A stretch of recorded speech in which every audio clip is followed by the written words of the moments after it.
नमस्ते जी, स्वागत करता हूँ आज की इस क्लास में। और आज की क्लास में हम लोग कन्फ्यूजिंग वर्ड्स हैं उनको आज की इस क्लास में पढ़ेंगे और जानेंगे क्या डिफरेंसेस हैं। दोनों का जो साउंड होगा वो लगभग सिमिलर होगा, दोनों का मीनिंग अलग अलग होगा। तो इस वीडियो में हम आज 20 जो कन्फ्यूजिंग वर्ड्स हैं उन पर रिलेटेड हैं, तो इनको डिस्कस करेंगे। तो चलिए स्टार्ट करते हैं। हमारा पहला जो वर्ड है वो है एक्सेप्ट। अब दोनों का साउंड है वो एक जैसा है बोलने में, एक्सेप्ट। एक्सेप्ट का अलग अलग मीनिंग है दोनों का। तो पहला है हमारा एक्सेप्ट, जैसे ACCEPT से हम पढ़ेंगे, ठीक है। एक्सेप्ट का इसका मीनिंग क्या होगा?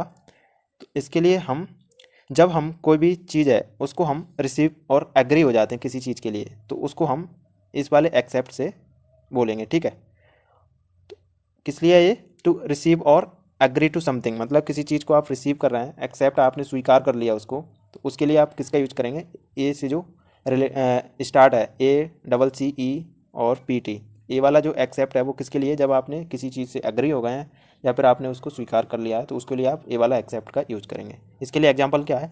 आई एक्सेप्ट योर अपोलॉजी, ठीक है। मैंने आपकी जो आपने माफ़ी मांगी वो मैंने स्वीकार कर ली, मैंने उसको एक्सेप्ट कर लिया, ठीक है। ऐसे आपने इस वाले एक्सेप्ट का यूज करना है। वहीं दूसरी जगह ये वाला जो एक्सेप्ट है इसका यूज आप कैसे करेंगे? मतलब आपके पास कई सारे ऑप्शन हैं, कई सारी चीज़ें हैं, उनमें से आप किसी चीज़ को हटा रहे हो, उसको छोड़कर बाकी चीज़ को आप बात कर रहे हैं, एक चीज़ को छोड़ के, तो उस एक्सक्लूडिंग के लिए आप किस वाले एक्सेप्ट का यूज करेंगे? इस एक्सेप्ट का। जैसे इसको हम एग्जाम्पल से समझेंगे। एवरीवन केम एक्सेप्ट जॉन, मतलब सब आ चुके हैं, यहाँ पर सारे लोग आ गए हैं, सिर्फ किसे छोड़कर? जॉन को छोड़कर। तो इसमें किसी एक चीज़ को छोड़कर बाकी चीज़ों की बात की जा रही हो, तो उसके लिए आप ये वाले एक्सेप्ट का यूज करेंगे। ये होता है इंक्लूडिंग और एक्सक्लूडिंग वाली चीज़ें जब आती हैं, मतलब जॉन को छोड़कर, मतलब एक्सक्लूड कर दिया आपने इसको, और इन सब चीज़ों को इंक्लूड करके आप एक चीज़ को छोड़ रहे हैं उसमें से, तो इसके लिए आप किसका यूज कर रहे हैं? ये वाले एक्सेप्ट का, है ना। तो ऐसे हमने दोनों का डिफरेंस है। एक एक्सेप्ट है जब आप स्वीकार करते हो, किसी चीज़ से एग्री होते हो, किसी चीज़ को रिसीव कर रहे हो, है ना, उस सिचुएशन के लिए। वहीं दूसरा जो एक्सेप्ट है वो किसके लिए? किसी भी चीज़ को छोड़ के बाकी चीज़ों को मतलब उनकी बात की जा रही हो, ठीक है, उस सिचुएशन में आप ये वाले एक्सेप्ट का यूज करेंगे। चलिए आगे देखते हैं अगला क्या है हमारा। नेक्स्ट है अफेक्ट और इफेक्ट। दोनों का जो मीनिंग है वो हम समझते हैं। ये जो अफेक्ट है इसका मीनिंग क्या होगा? ये एज अ वर्ब की तरह हम इसका यूज करेंगे, ठीक है।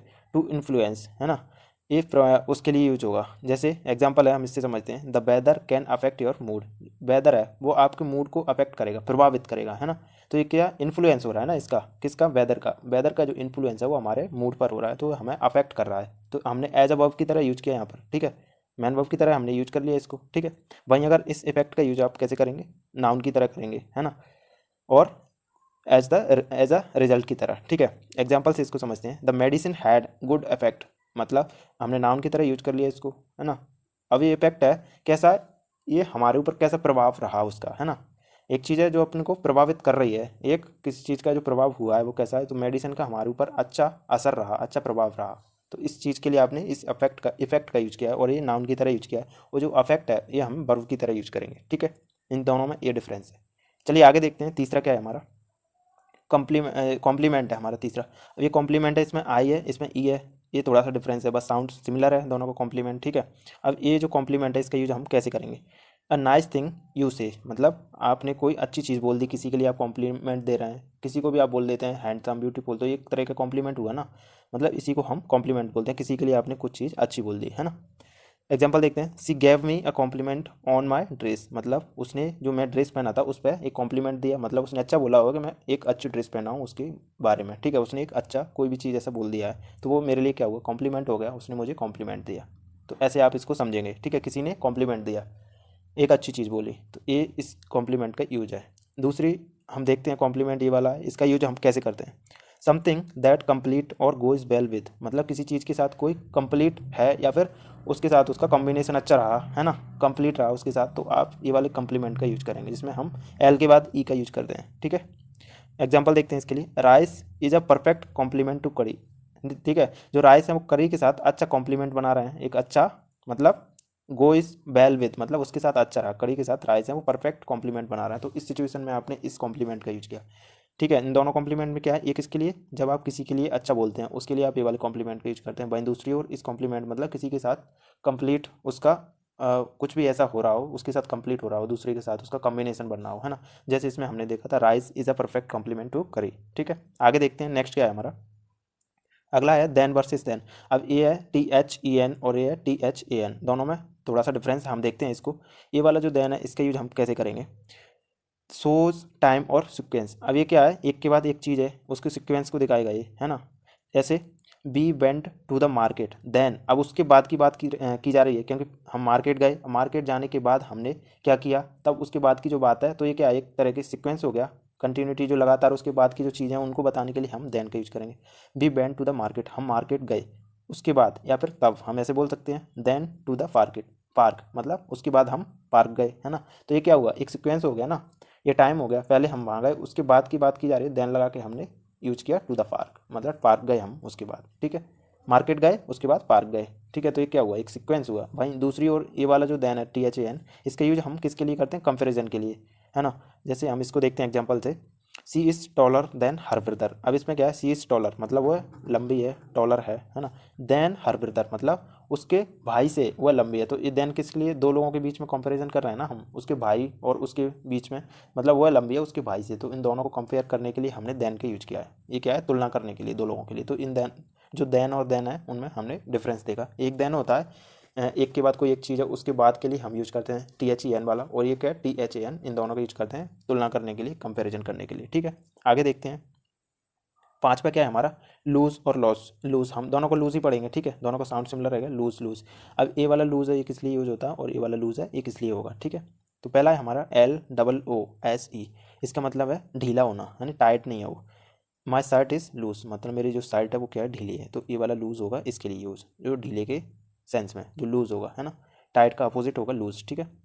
वहीं अगर दूसरी ओर ये वाला लूज देखेंगे हम, LOSE, इसका यूज है जब आप हार जाते हैं, है ना, विन नहीं कर पाते हैं, और मिसप्लेस, ठीक है। इस सिचुएशन में आपको लूज का यूज़ करना है, ठीक है। एग्जांपल है इसको, I don't want to lose my phone, मैं अपने फ़ोन को मतलब खोना नहीं चाहता, या फिर मिसप्लेस का वही मीनिंग हुआ है ना, या फिर भूलना नहीं चाहता, ठीक है। I don't want to lose my phone, ऐसे आप इसको समझेंगे। ऐसे आपने क्रिकेट में सुना होगा इसका, जब मैच हार जाते हैं या फिर कोई भी ऐसा मैच जो है उससे रिलेटेड है, मतलब जहाँ पे हार जाते हैं तो आप लूज़ बोल सकते हैं, ठीक है।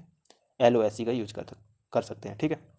चलिए आगे देखते हैं, और नेक्स्ट क्या है हमारा, एडवाइस और एडवाइस। एक एडवाइस है, इसको हम एज अ वर्ब की तरह यूज़ करेंगे, दूसरा है इसको नाउन की तरह यूज़ करेंगे, है ना।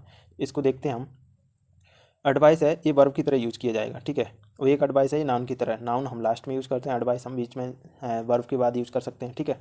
जैसे और किसके लिए कर, जब हम किसी को रिकमेंडेशन दे रहे हो, दो सिचुएशन में आप इसको यूज करेंगे, एज अ वर्ब और रिकमेंडेशन आप दे रहे हैं किसी को। एग्जांपल देखते हैं, I advice you to take a rest, मतलब मैं आपको सलाह देता हूँ किस लिए, कि आप रेस्ट करें, आप आराम करें, तो मैं आपको आराम करने की सलाह देता हूँ। तो आप किसको रिकमेंड कर रहे हो, रिकमेंडेशन दे रहे हो, है ना। तो उस सिचुएशन में आपने वर्ब की तरह यूज किया यहाँ पर, ठीक है।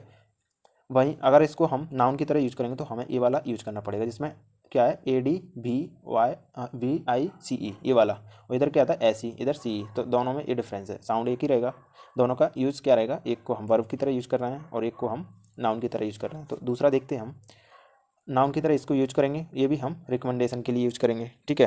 सी, दोनों रिकमेंडेशन के लिए यूज कर रहे हैं, लेकिन एक को हमने वर्ब की तरह यूज किया, है ना, सब्जेक्ट के बाद हमने वर्ब लगाया। अब इसी को नाउन की तरह लगाएंगे, तो पीछे लगाएंगे, देखिए कैसे, सी गेव मी गुड एडवाइस, ठीक है। आप ये वाला एडवाइस यहाँ पर यूज नहीं कर सकते, क्योंकि ये नाउन की तरह वर्क कर रहा है यहाँ पर, और ये वर्ब की तरह कर रहा है। जब आपको नाउन की तरह यूज करना हो तो आप इसको सी वाले का यूज करेंगे। तो सी गेव मी गुड एडवाइस, उसने मुझे अच्छी सलाह दी, ठीक है। चलिए आगे देखते हैं, बढ़ते हैं नेक्स्ट। फार्दर और फर्दर में क्या है, ये फार्दर तो आपने सुनने में आ रहा है, जैसे जैसे FAR किससे रिलेट कर रहा है, आपको ऐसे लग रहा होगा साउंड, फार्दर मतलब दूर की बात हो रही है ना। वहीं फर्दर इसका साउंड भी सिमिलर ही है, लेकिन दोनों का मीनिंग अलग अलग होगा। फार्दर आपको इस तरीके से समझना है, जैसे एक डिस्टेंस के रिलेट करके, ठीक है। फार्दर, फार्दर फिजिकल डिस्टेंस है, जब आप दूर की बात करेंगे, डिस्टेंस की बात करेंगे, तो आप ये वाले फार्दर का यूज करेंगे, ठीक है। ही रैन फार्दर देन आई डिड, मतलब मैंने दौड़ा उससे, मतलब उससे ज़्यादा उसने दूर दौड़ा, दूर की बात हो रही है, यानी फार्दर डिस्टेंस की बात हो रही है। तो जितना मैंने दौड़ा ना उससे ज़्यादा उसने दौड़ा, मतलब दूर तक दौड़ा, तो उसकी बात हो रही है। तो ऐसे आप इसका यूज करेंगे, ठीक है। फार्दर मतलब वही हुआ डिस्टेंस के बारे में, फिजिकल डिस्टेंस है ना, तो दूर की डिस्टेंस हो रही है ना, उस चीज़ के लिए आपने फार्दर का यूज किया, ठीक है। ही रैन फार्दर देन आई डिड, मतलब उसने ज़्यादा और अच्छा, मतलब दूर दौड़ा है, उस चीज़ के लिए आपने फार्दर का यूज किया। वहीं फार्दर का यूज कैसे करेंगे आप, एब्स्ट्रैक्ट और एडिशनल, ठीक है।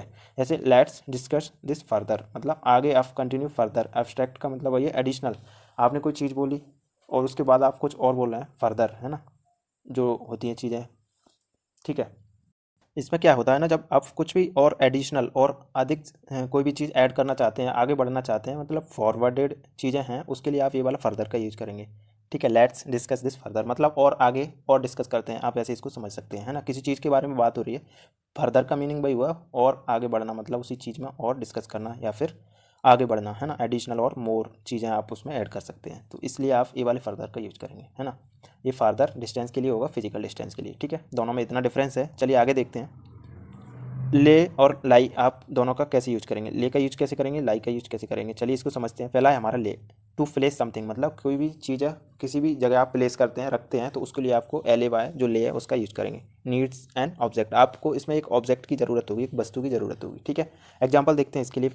आई ले the book on the table, तो आपको एक ऑब्जेक्ट बुक, आपने उसको कहाँ पर रखा, टेबल पर, तो ये क्या है, एक प्लेस पे आपने उसको रखा बुक को, तो ये क्या है, रखने के लिए आपने इस पे ले का यूज किया है यहाँ पर, आई ले the book on the table, ठीक है। वहीं दूसरी जो है लाई, इसका यूज आप कैसे करेंगे, टू रेस्ट यानी आराम करना। अब इसमें कोई ऑब्जेक्ट नहीं होगा, ठीक है, इसमें नो ऑब्जेक्ट है। जैसे I need to lie down, मतलब मुझे किसकी, लाई डाउन मतलब रेस्ट करने की ज़रूरत है ना। तो ऐसे आप इसको समझेंगे, ठीक है। दोनों में इतना डिफरेंस है। ले जो एल ए वाई है उसका यूज मतलब कहीं पर रखना, किसी चीज़ को प्लेस पर रखना, है ना, इसमें आपको एक ऑब्जेक्ट की ज़रूरत होगी। वहीं लाई, लाई में आपको कोई ऑब्जेक्ट की ज़रूरत नहीं होगी, इसमें आप किस लिए यूज करेंगे, रेस्ट के लिए, I need to lie down, ठीक है। आगे बढ़ते हैं। 9th नंबर क्या है हमारा, देयर वर्सेस देयर। अब ये देयर है, दोनों साउंड, तीनों साउंड एक जैसा करेंगे, लेकिन तीनों का मीनिंग अलग होगा। ये वाले देयर का अलग मीनिंग होगा, इसका अलग होगा और इसका अलग होगा, ठीक है। ये पहला है हमारा THEIR, देयर। देयर का यूज आप कैसे करते हैं, उनका, उनकी, उनके के सेंस में, है ना। बिलोंग्स टू देम मतलब पजेसिव है, किसी से पजेस करेंगे, उसके लिए आप किसका यूज करेंगे, देयर का। जैसे दैट इज़ देयर कार, मतलब ये है उनकी कार है, मतलब उनका, उनकी के सेंस में, मतलब किसी से बिलोंग कर रही है वो चीज़, है ना। तो ये क्या है, पजेसिवनेस के लिए, मतलब किसी का हक है किसी चीज़ पे, तो उसी को हम पजेशन बोलते हैं। तो ऐसे ही है, ये कार उनकी है तो उनका हक है उस पर, तो उनको पजेस कर रही है वो कार, उनका पजेशन है उसमें, है ना। तो ऐसे आप इसको समझेंगे, वो किसी चीज़ से बिलोंग कर रहे हैं, तो उनके के सेंस में आपने यहाँ पर देयर का यूज किया है, ठीक है। दूसरी ओर ये जो देयर है THERE, इसका मतलब है प्लेस के लिए, है ना, स्थान के लिए आप इसका यूज करेंगे। जैसे the book is over there, जो बुक है वो वहाँ पर है ना। ओवर देयर का मतलब वहाँ है, the book is over there, किसी डिस्टेंस की बात हो रही है, दूर जो रखी हुई है, मान के चलिए बुक रखी हुई है, आप यहाँ पे आप ऐसे बोल रहे हैं, this the book is over there, जो बुक है वो वहाँ है, ऐसे आप बोलेंगे। ये स्थान के लिए आपने इस वाले देयर का यूज किया। तीसरा क्या है हमारा, देयर। अब ये दे आर है, कॉन्ट्रैक्शन है ना। इसमें क्या है, दे और आर दो चीज़ें हैं, इसमें अपोस्ट्रोफी लगा के हमने शॉर्ट में इसको दे आर बना दिया, ठीक है। इसका मीनिंग है दे आर।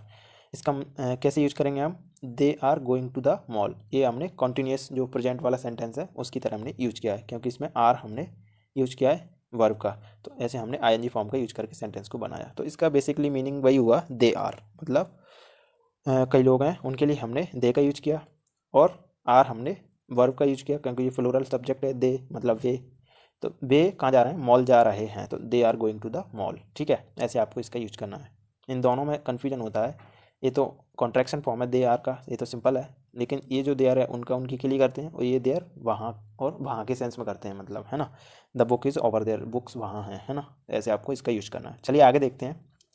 10वां क्या है हमारा, डेजर्ट। डेजर्ट अलग अलग होता है, एक डेजर्ट होगा वो क्या होगा, ड्राई लैंड जहाँ पर रेत है ना। हम बोल सकते हैं थार का जो रेगिस्तान है ना। ऐसे आपको इसको समझना है। तो ये क्या है, ड्राई लैंड के लिए आप डेजर्ट का यूज करते हैं।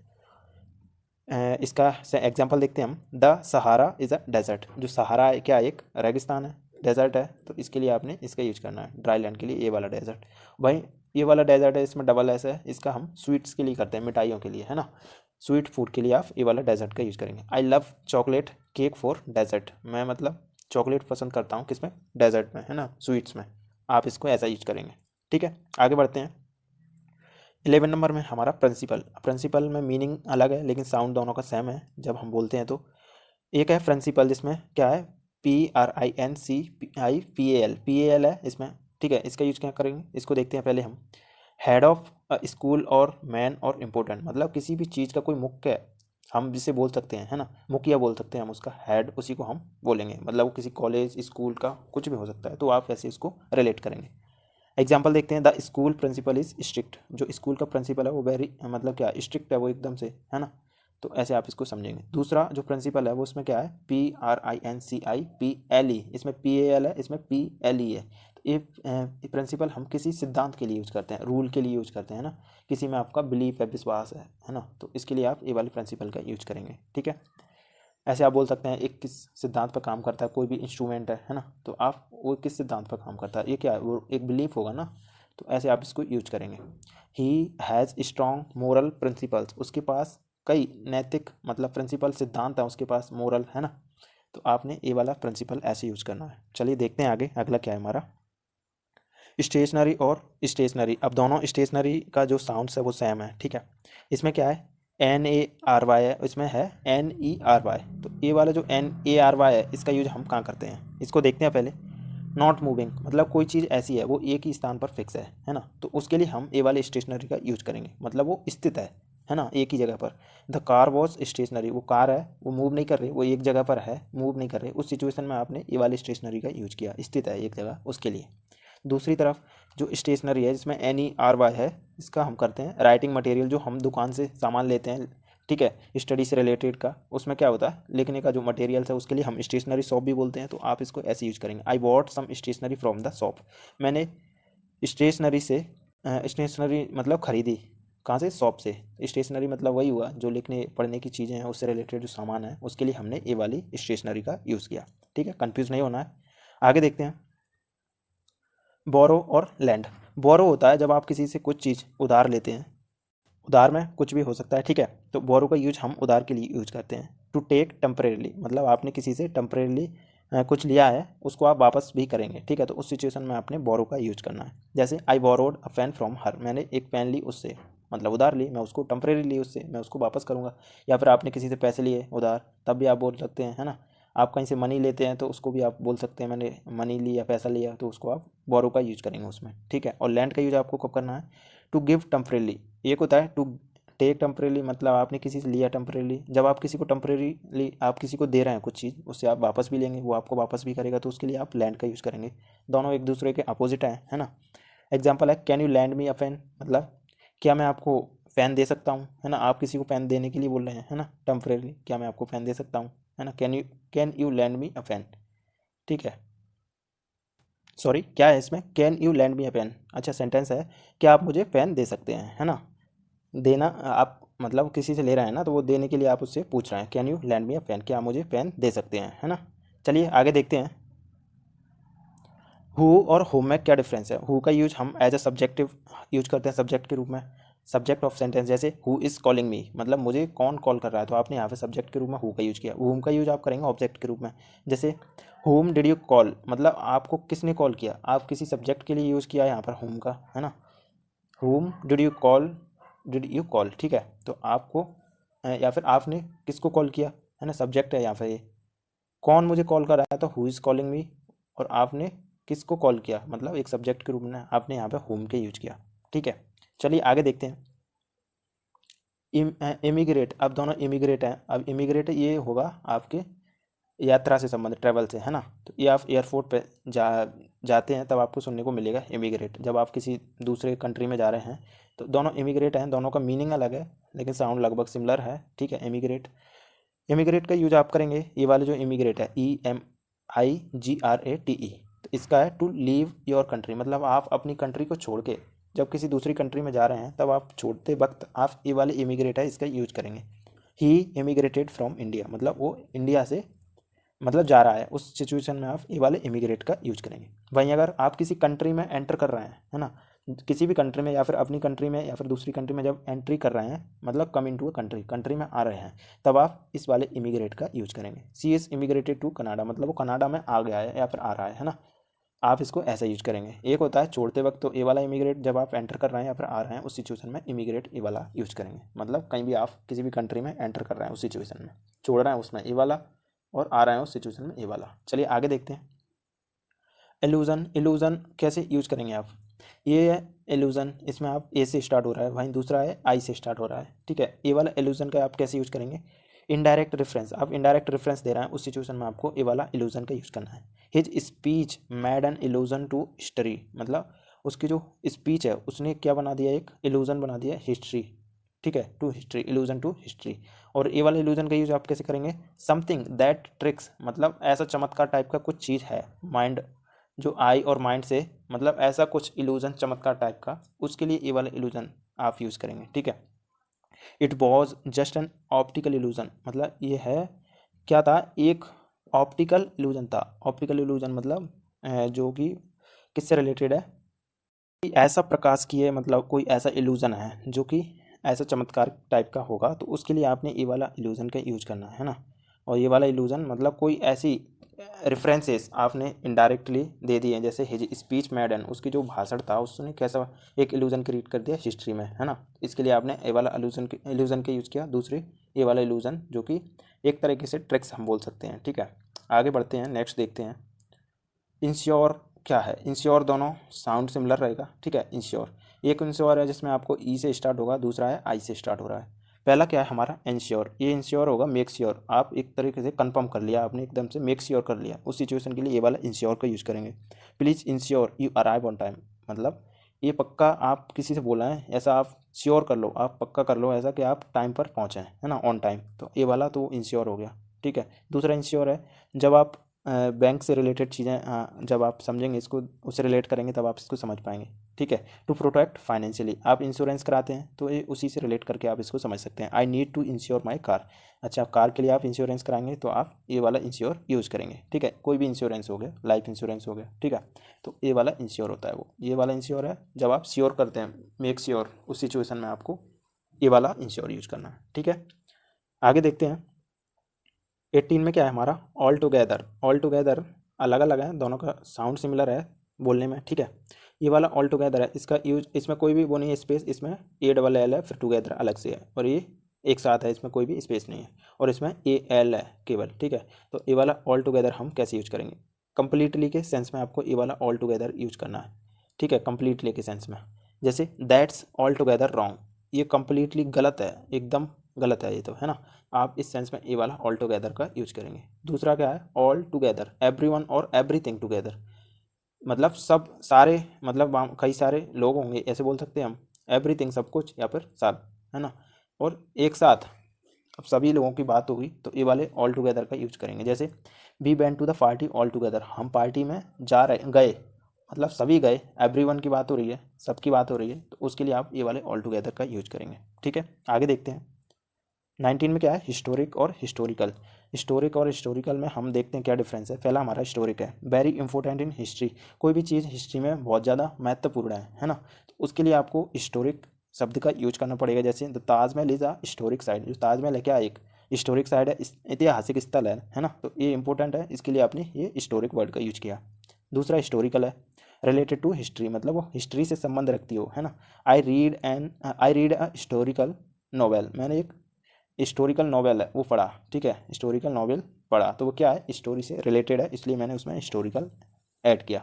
मैं इसको हिस्टोरिक नॉवेल नहीं बोलूँगा क्योंकि ये कोई मतलब वो नहीं है इम्पोर्टेंट हिस्ट्री में, इसलिए मैं इसको हिस्टोरिकल नॉवेल बोलूँगा क्योंकि ये उससे रिलेटेड है, रिलेट कर रहा है उससे, इसलिए। ठीक है, तो दोनों में इतना डिफरेंस है। आगे देखते हैं। 20 में क्या है हमारा, अमंग और बिटवीन। अमंग का यूज हम कैसे करते हैं इसको समझते हैं पहले। अमंग का यूज करते हैं हम जब कई सारे लोग हों, बहुत सारे लोग हों, उनमें से किसी एक की बात की जा रही हो, उन इतने सारे लोगों में से, तब आप अमंग का यूज करेंगे। ठीक है, जैसे used when talking about more than two, दो लोगों से अधिक लोग हों और उनमें से किसी एक की बात की जा रही हो, तब आप अमंग का यूज करेंगे। कैसे करेंगे, एग्जाम्पल से देखते हैं। She was happy among his friend, मतलब, या फिर हर फ्रेंड, सॉरी हर फ्रेंड होगा, है ना, अमंग फ्रेंड्स बोल सकते हैं। ठीक है, she was happy among friends, मतलब उसके दोस्तों में से वो खुश थी, मतलब सभी दोस्तों में से वो है खुश थी, तो इस एक की बात की जा रही है उसके सारे दोस्तों में से। ठीक है, तो आप इसमें अमंग का यूज करेंगे। और जब दो लोगों के बीच की बात की जा रही है ना, बिटवीन टू पीपल, है ना, तब आप किसका यूज करेंगे, बिटवीन का यूज करेंगे, है ना। यूज फॉर टू थिंग्स, जैसे the fight was between two player, जो फाइट है वो किन के बीच में, दो प्लेयर के बीच में है, तो बिटवीन आपने यूज़ किया इसके लिए, दो लोगों के लिए। The fight was between two players. ठीक है, ऐसे आपको यूज़ करना है, बिटवीन दो लोगों के लिए, और दो लोगों से ज़्यादा में से अगर किसी एक की बात की जा रही है तो आप अमंग का यूज़ करेंगे। आज की क्लास में हमने 20 कन्फ्यूजिंग वर्ड्स से उनको पढ़ा। चलिए आज की इस क्लास में इतना ही।